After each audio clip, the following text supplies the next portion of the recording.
हाँ जी, Indian debate करना आपको। जैसे आप बताते हैं इसमें कि तर्क वर्क देते हैं और एआई का बताते हैं, तो जैसे आप बताते हैं कि हिंदू धर्म जो है वो बहुत धर्म है, इसको ब्राह्मणों ने बहुत से चुरा के हिंदू बना दिया है। तो आप ऐसी प्रतिक्रिया या फिर ऐसा कोई बयान और धर्मों के ऊपर क्यों नहीं देते? इस्लाम के ऊपर हो गया या और अन्य धर्म है, तो इनके ऊपर भी ऐसे बयान दिए कि ये लोग भी कन्वर्टेड, बांग्लादेश, पाकिस्तान और भारत के मुसलमान कन्वर्टेड हैं, इन पे भी कभी आप बोला करें? आप ब्राह्मण हैं? नहीं, हम ब्राह्मण नहीं है, लेकिन हम जो भी है, आप शर्मा ब्राह्मण नहीं होते क्या? हम ब्राह्मण होते हैं, लेकिन हम जाति से ऊपर उठ के बात करिए ना, हम जो सवाल पूछे उसका जवाब वो दीजिए। जाति से ऊपर उठ के ही बात करेंगे।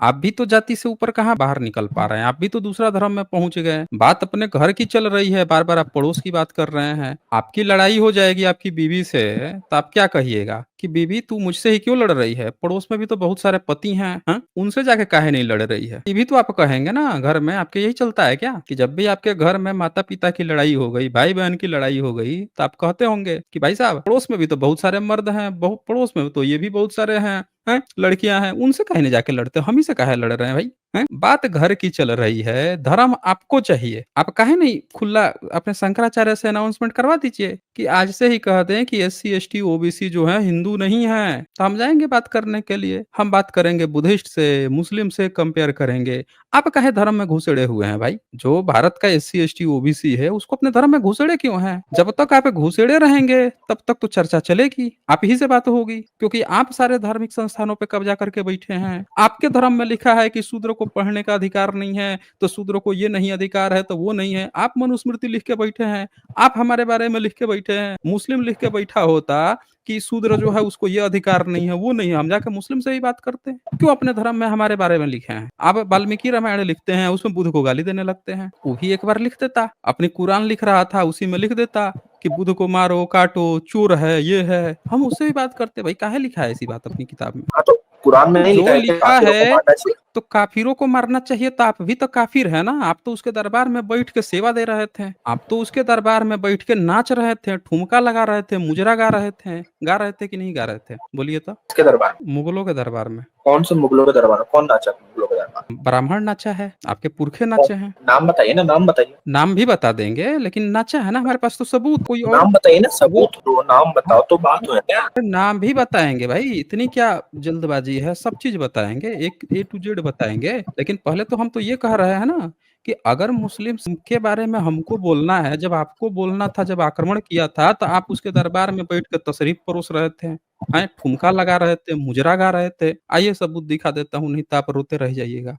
वो भी ब्राह्मण की लिखी किताब पे, फिर मत रोइएगा। और कोई भी हम इधर उधर से नहीं, आप ही की किताब खोल के दिखाएंगे। ये इनकी किताब है, इनके पुरखों ने लिखा है, सब लोग ध्यान से देख लीजिए। किताब है भविष्य पुराण, बड़ी डिटेल से लिखा है, बड़ी शिद्दत से लिखा है इन्होंने। 18 पुराण में शामिल है, गीता प्रेस गोरखपुर से। चैप्टर है प्रतिसर्ग पर्व चतुर्थ खंड, ठीक है। और इसको दिखाया गया है, इन्होंने कलयुग के सारे राजाओं का इसमें वर्णन किया है। फिर इन्होंने वर्णन किया है कि कैसे इनके जो, जब मुगल आते हैं भारत में, तो इनके जो पुरखे थे वो कैसे उनके दरबार में बैठ के नाचते थे, मुजरा लगाते थे। ये देखिए, तानसेन, बीरबल। लेफ्ट साइड का जो पैराग्राफ है, एक बार शर्मा महोदय आप इसको पढ़ के सुनाइए सब लोगों को। आप ही की किताब है, 18 पुराण की किताब है, पढ़ के सुनाइए। तो अब बताइए इसमें क्या लिखा है। वो लोग जो है कोई स्पेशली ब्राह्मणों को नहीं उठाते थे, वो लोग हिंदुओं को उठाते थे। तो आप एक बार पढ़ लेंगे तो क्या दिक्कत आ जाएगी? हम पूछ रहे हैं, एक बार पढ़ लीजिए, तब तो पता चलेगा ना कि ब्राह्मण को उठाते थे कि हिंदू को उठाते थे। एक बार पढ़िए ना, पढ़ के बताइए। उस समय ब्राह्मण हिंदू एक,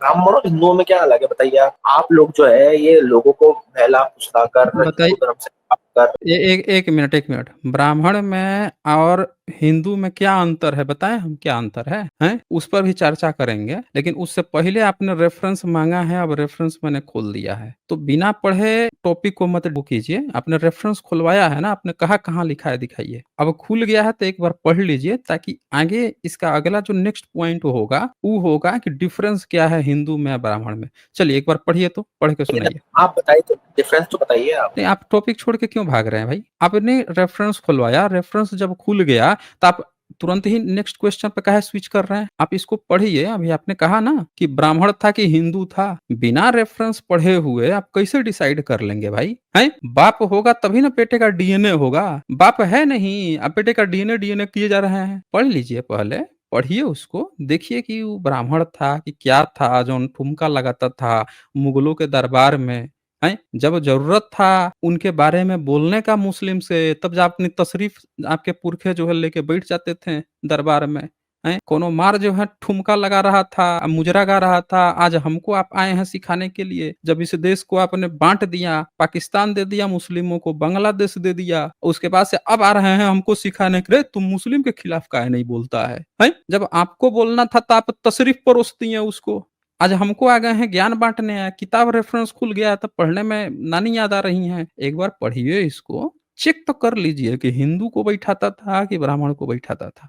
पढ़िए, आपके पुरखों का लिखा हुआ है ना भाई, एक-एक शब्द कीमती है इसका। आपके पुरखों ने जब इस किताब को 18 पुराण पीढ़ी दर पीढ़ी ढो के लेके आया है, एक-एक शब्द जो उसमें लिखा है पूरे होशो-हवास में, पूरे ब्राह्मण कम्युनिटी के होशो-हवास में लिख के तब इसमें सौंपा है। एक-एक शब्द महत्व है इसका, डिनाई नहीं कर सकते हैं आप। आपके पुरखों का पूरा जो है पीढ़ी दर पीढ़ी निचोड़ है इसमें। वो क्या बताना चाहते हैं अपने बच्चों को, वही चीज़ लिखा है उन्होंने। पढ़िए तो ज़रा। आपने अभी कहा कि आपके पुरखे जो है देश को बाँट गए, पाकिस्तान बना दिया, बांग्लादेश बना दिया, किसने? देखिए, टॉपिक मत बदलिए। पढ़ने के लिए कहा है ना, नहीं पढ़ेंगे तो हम पढ़ के सुनाते हैं। समझ रहे हैं ना? टाइम काटने लग गए। हम सुनाते हैं ना इनको। बोल रहे थे ना कि हिंदू को बुलाते थे, हिंदू को नहीं ब्राह्मण को बुलाते थे। सुनिए यहाँ पे, अकबर कहते हैं अकबर कौन था? तो ब्रैकेट देके मुकुंद ब्राह्मण। अकबर को ये ब्राह्मण घोषित करके रखे हुए हैं। ये इनका मुकुंद ब्राह्मण है। मुकुंद नाम है कि राज्य प्राप्ति के बाद उसके पूर्व जन्म के 7 शिष्य। अब इनके 7 शिष्य,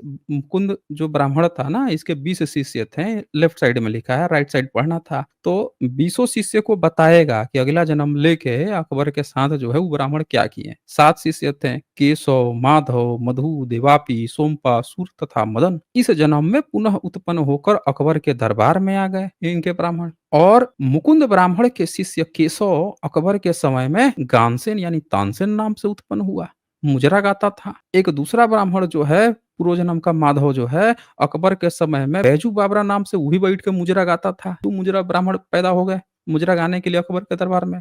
और देखिए, पूर्व जन्म के मधु अकबर के समय में सभी रागों के ज्ञाता हरिदास गायक नाम से, देख लीजिए, गायक नाम से। जब बोलना था मुगलों को, मुस्लिम्स को, तो बैठ के दरबार में गाना गा रहे थे। और सुनिए, ये मध्वाचार्य मतानुयायी वैष्णव था। समझ रहे हैं? वैष्णव था बैठ के। एक भी बुद्धिस्ट नहीं था, सब अकेले यही मुजरा गाए हैं। और सुनिए, पूर्व जन्म के देवापी अकबर के समय में बीरबल नाम से प्रसिद्ध हो गया। लीजिए, एक और ब्राह्मण आ गया। वे पश्चिमी ब्राह्मण थे और उन्हें वाणी की अधिष्ठात्री सरस्वती देवी का अभिमान था। और सुनिए, इनके सारे के सारे जो ब्राह्मण हैं उनकी प्रसिद्धि सुन लीजिए। फिर पूर्व जन्म का गौतम वंश में उत्पन्न सोमपा अकबर के समय में मानसिंह नाम से उत्पन्न हो गया। वह आर्य भूप शिरोमणि अकबर का सेनापति बना। पूर्व जन्म का सूर दक्षिण देश में ब्राह्मण कुल में उत्पन्न हुआ। देख रहे हैं? फिर देखिए, यह पंडित था, इसका नाम बिल्व मंगल हो गया। यह अकबर का मित्र बन गया। जब जरूरत थी उनसे लड़ने की तो मित्रता निभा रहे थे। अब भारत का SC ST OBC बेचारा लड़ के मर रहा था, कट रहा था, खप रहा था। तशरीफ ले हुजूर, हमारी तशरीफ परोसते आपके दरबार में। ठुमका लगवाना है ऊ लगवाइए, मुजरा गवाना है ऊ गवा लीजिए। आज आए हैं ई हमको समझाने कि अबे तुम लोग हम ही लोगों के बारे में काहे बोलते हो, मुगलों के बारे में काहे नहीं बोलते हो। देख रहे हैं कितना नाइंसाफी है। और सुनिए, यह अकबर का मित्र बना। पूर्व जन्म का पूर्व देश का ब्राह्मण मदन, देख लीजिए, ब्राह्मण मदन अकबर के समय में चंदल नाम से प्रसिद्ध हुआ। ये नर्तक था, नाचता था बकायदे। देख रहे हैं, ब्राह्मण जो है अकबर के दरबार में नर्तक था, रह क्रीड़ा विशारद था।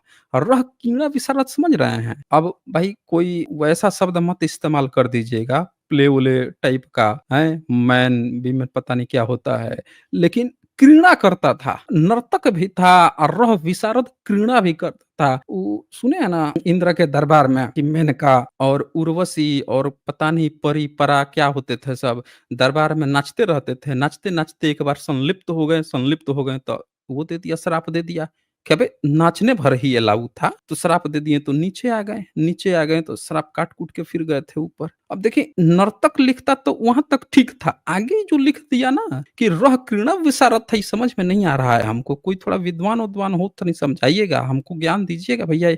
ये ब्राह्मण लोग लिखे हैं, इसका क्या स्पेशल मीनिंग है? क्योंकि वो बात तो हमको समझ में आता है, गाना, राग का, हैं, नर्तक का भी बात समझ में आ गया। ये रह क्रीड़ा विशारद था, ये हमको नहीं समझ में आ रहा है। तो इ हाँ, शर्मा महोदय तो हैं यहीं पे, ये शायद समझा देंगे।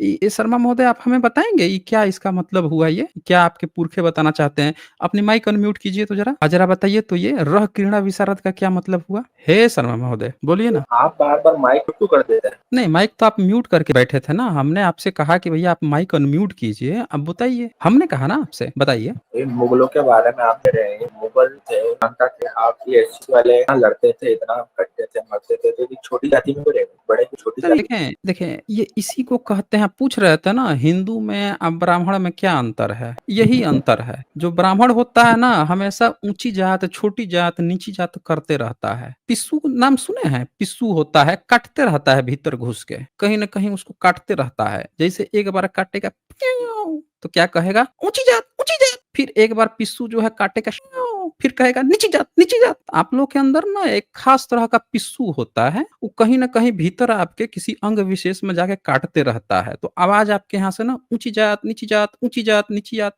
आदत होती है। यही अंतर होता है ब्राह्मण होने में अब बाकी जाति होने में। समझ रहे हैं? आपका यहीं पे जवाब है। आप जो-जो काम यहाँ पे किए हैं ना, अपने किताबों में लिख के बाकायदे अपने करनामे लिख के गए हैं ना, रख के गए हैं। ये भूला नहीं है। आए हैं हमको ज्ञान देने, हैं? कि भैया तुम लोग जो मुगलों के बारे में काहे नहीं बोलते हो? मुस्लिमों के बारे में काहे नहीं बोलते हो? सारा ज्ञान ब्राह्मणों पे ही देना है। ये आपने हमको ये धर्म पकड़ा दिया है।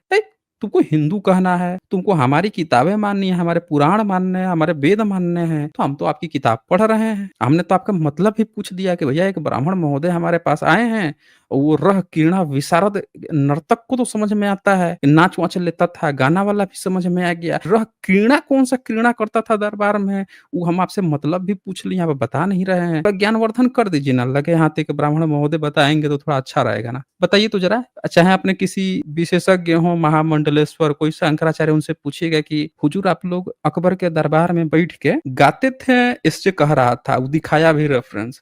नाचते थे, वो भी दिखाया। लेकिन आप लोग रह क्रीड़ा विशारद दरबार में करते थे, उसका क्या मतलब हुआ वो पूछ रहा था। तो नहीं बता दीजिए, बताना है। आपको ज्ञान है तो बोलिए, क्यों? हाँ जी। आप तो ब्राह्मण से नफ़रत आप तो नफ़रत करते हैं ना ब्राह्मणों से, क्योंकि नहीं, ये जो आपको है कैसे ये पता है कि ये बताइए ये नफ़रत है? आपके पुरखों की जो उपलब्धि है, जो आपने अपने धर्म ग्रंथ में लिखी है, एक होता है ना कि कोई थर्ड पार्टी लिख दिया है। जब कोई थर्ड पार्टी लिखता है, तो कहते हैं कि नहीं, नहीं, वो तो भाई थर्ड पार्टी लिखा है, हम नहीं मानेंगे। आपके पुरखों ने लिखा है कि आपके पुरखे तो मुस्लिम्स के दरबार में बैठ के रह क्रीड़ा विशारद कर रहे थे, ठुमका लगा रहे थे, मुजरा गा रहे थे। तो आपके पुरखे नफ़रत करते थे मुस्लिम से? ये बताइए तो हमें, जो हमको आप सिखा रहे थे कि मुस्लिम से नफ़रत करो। हाँ जी, आप जो ये कह रहे हैं आपके पुरखे, तो तो आपके हमारे पुरखे पुरखे तो नहीं हुए, फिर आप ब्राह्मण हैं, ये सब भी ब्राह्मण थे, पीढ़ी दर पीढ़ी किताब लेके आए हैं। ये तो सही, पूरी बात तो सही है। बोलिए बोलिए ना। आप कह रहे हैं आपके पुरखे जो है अकबर के दरबार में नाचते थे। हमारे पुरखे हुँ, जो भी करते हैं, लिखा जो है भी ना। इसमें लिखा हो तो हाँ, तो लिखा है, आप मैं कह रहा हमको हूँ ना, काहे मैं सिखा रहे हैं? मैं आप हमको काहे सिखा रहे हैं कि आप जो है वो कीजिए, मुस्लिमों के खिलाफ बोलिए। जब आपको बोलने का समय था, आप बोले नहीं। आप बोले हैं मैं तो कभी? कह रहा हूँ ना, अभी मैं सुने तो सही आप।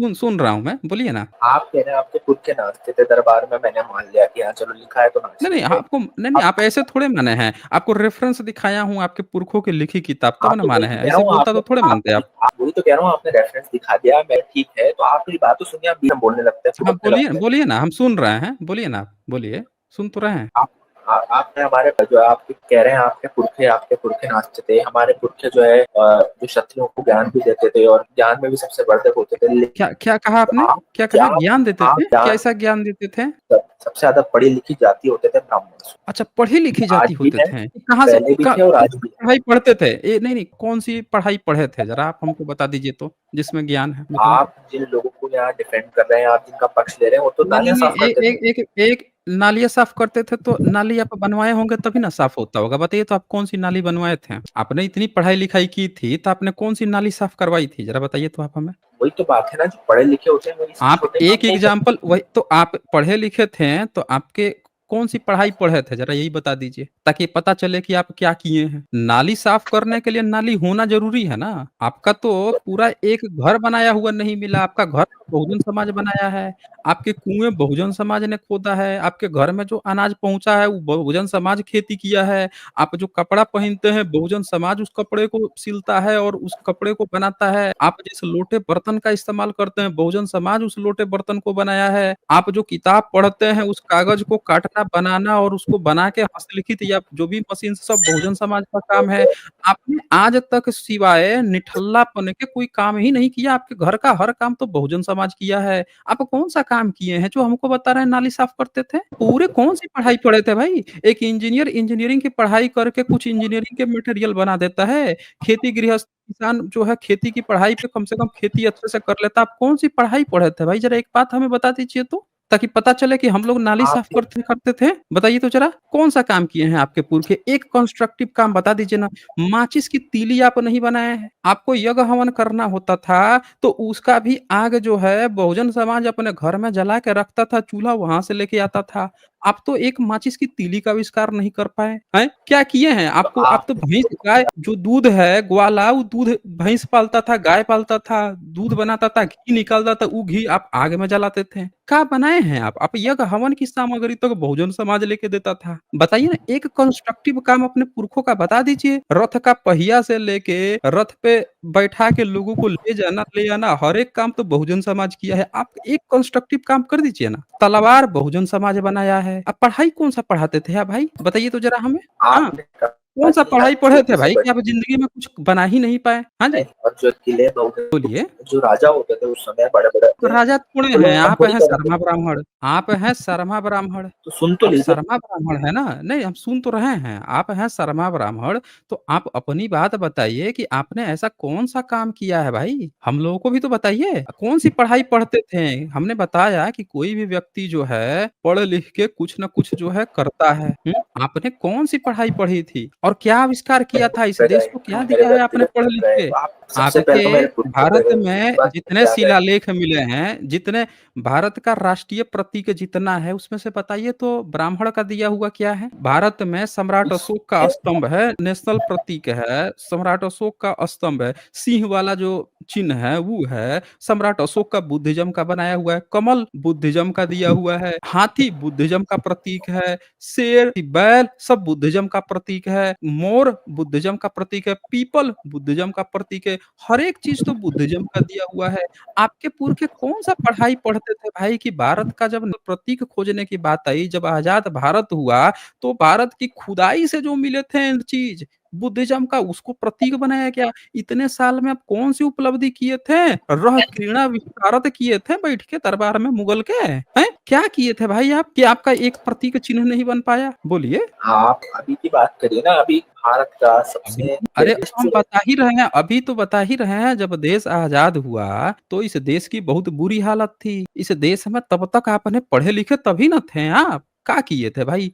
अंग्रेज आया पढ़ाया-लिखाया, आया तो सब चीज़ पर कब्ज़ा करके बैठ गए। तो आप हमको बता दीजिए कि उससे पहले जब अंग्रेज आया था, जब वो अंग्रेज ने अपनी पढ़ाई नहीं पढ़ाई थी, उससे पहले आप कौन-सी पढ़ाई पढ़ के चतुर्विज्ञान आप भारत के राजाओं की कौन-सी पढ़ाई पढ़ते थे कि आप जाके रह क्रीड़ा विशारद करते थे मुगल के दरबार में? आपके साथ जिन राजाओं को पढ़ाते थे, वो भी जाके मान सिंह का नाम पे लिख दिए हैं इसमें।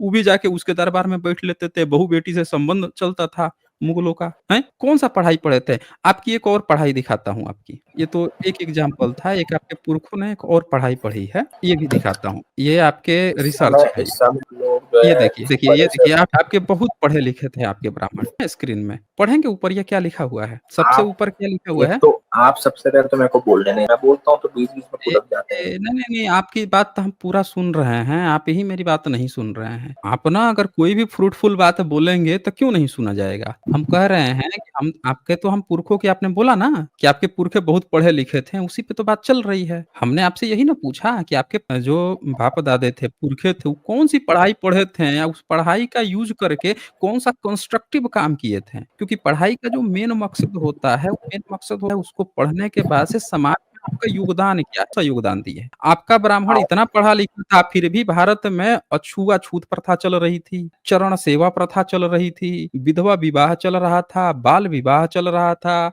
हैं, शूद्र अछूत भेदभाव, ऊंच जात नीच जात चल रहा था। वो ऐसा पढ़ाई पढ़ के गए थे, अपनी किताब में ऐसी ऐसी बात लिख के गए थे जिससे ये साफ साफ झलकता था कि आज भी आपके अंदर वही जातिवाद है। आके ऊंच जात नीचे जात कर रहे थे आप यहाँ पे, हैं? यही पढ़ाई पढ़े थे। पढ़ाई का आपका मकसद यही था, भेदभाव पैदा करना। पूरी दुनिया पढ़ के कुछ कंस्ट्रक्टिव काम करती है और आप हमेशा डिस्ट्रक्टिव काम किए हैं। भेदभाव, ऊंच नीच भेदभाव कर रहे हैं। बड़े पढ़े लिखे थे, राजा को पढ़ा दिए। कौन पढ़ाई पढ़े थे कि आप भी परोसती हैं तशरीफ, वो भी जाके परोसती है। ऐसा पढ़ाई पढ़ा दी उसको के मुगलों के दरबार में। अब ये देखिए, ये हमने खोल दिया आपके पुरखों की एक और दास्तान। ये है ग्यासु Balban, note on the Palam Baoli inscription by क्या है, राजन लाला मित्रा। तो एक इंस्क्रिप्शन मिला, पालम बौली इंस्क्रिप्शन, पूरा उसका प्लेट मिला। अब देखिए आपके ना पुरखे कितना पढ़े लिखे थे, इसका एक झलक देखिएगा इस इंस्क्रिप्शन पे।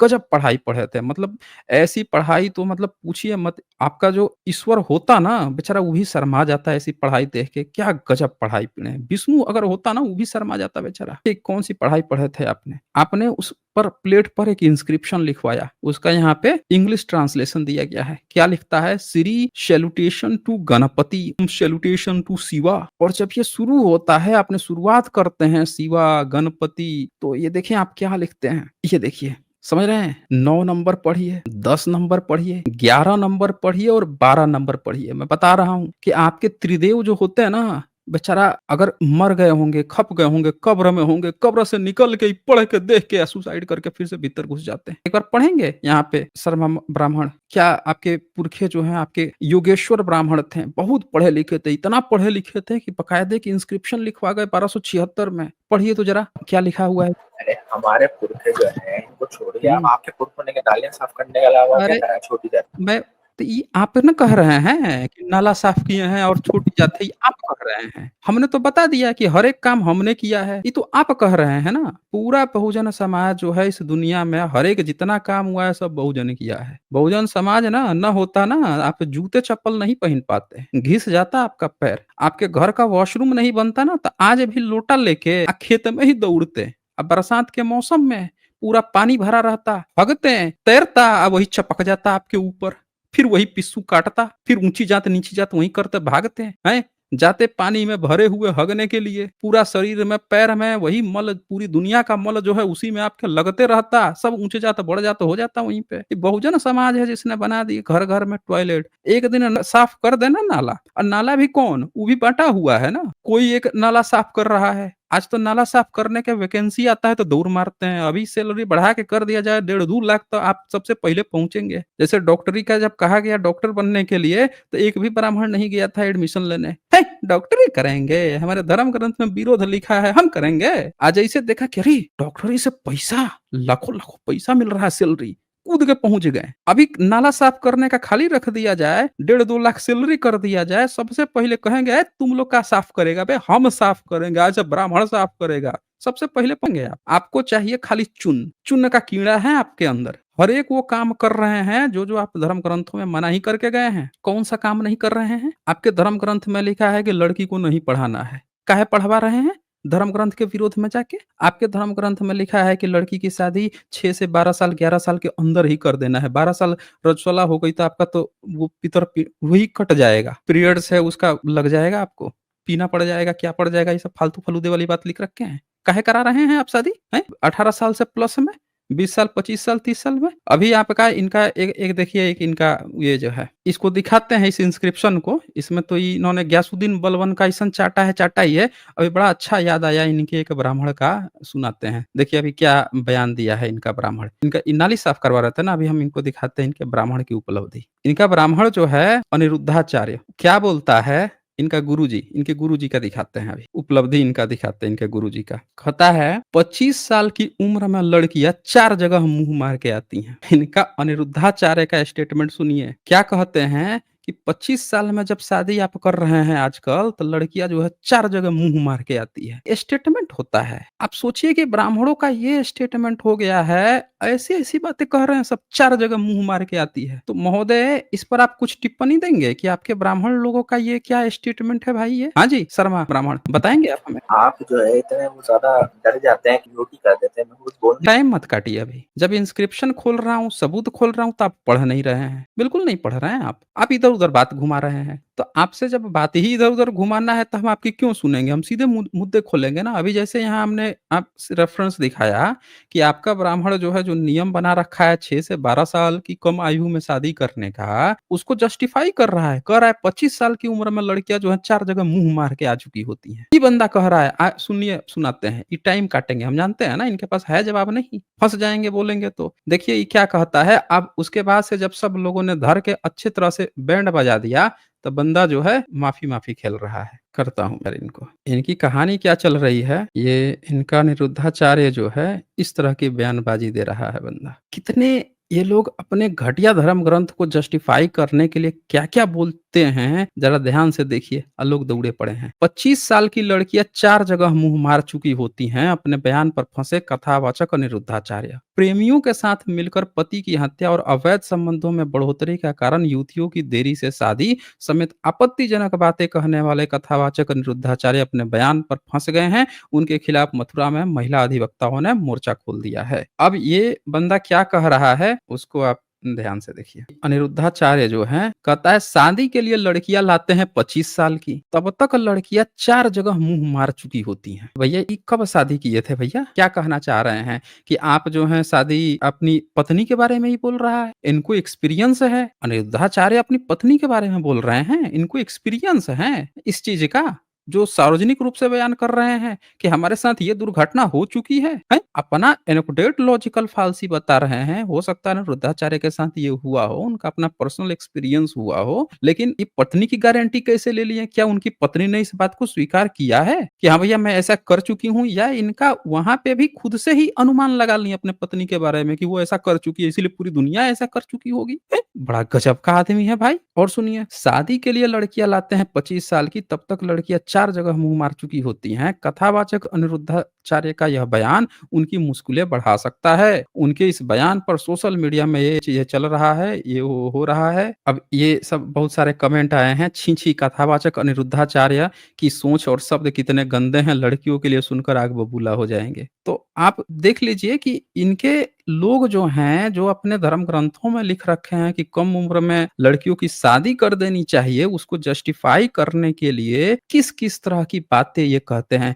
आप इस पर टिप्पणी देंगे महोदय? कहाँ गए? देखिए इस पर देखिए क्या लिखा है। लिखा है भीमटो का पापा। यशराज शर्मा जो है इसका नाम है। यशराज शर्मा जो है इतना वो हो गया, फँस गया यहाँ पे कि ये जो है लिख रहा है इसका असली नाम इंडियन लिख के आया था ये, ठीक है? अब लिख रहा है भिमटो का पापा। इसने गलत बयानबाज़ी की है, इसलिए मुझे यहाँ पे बता रहा हूँ इसको कि इसको दर्द देखिए। अब मैं इसको बिल्कुल समय नहीं दूँगा, क्योंकि ये जब फालतू वाली बातें जब कोई उतर आता है तो उसको समय नहीं मिलता है। यहाँ पे देखिए कितनी बुरी तरह से फँस चुका है ये, समझ रहे हैं? इतनी बुरी तरह से फँस चुका है। आके इसका पहला क्या स्टेटमेंट था कि आप जो हैं मुस्लिम्स के बारे में क्यों नहीं बोलते हैं? जो बात आप हिंदू धर्म के बारे में बोलते हैं, अब बताइए कि मुस्लिम्स के बारे में बोलेंगे, क्यों नहीं बोलेंगे? जब बोलने का वक़्त था तो इनके बाप-दादा जाके वहाँ पे दरबार में बैठ के गाना गाते थे, अबे भाग खड़ा हुआ। ये देखिए, आप सब लोग देख लीजिए, अब भाग खड़ा हुआ यहाँ पे। जैसे देख लिया अपनी हकीकत कि ब्राह्मण जो है कितना, आप देखिए कितना द्वेष रखता है।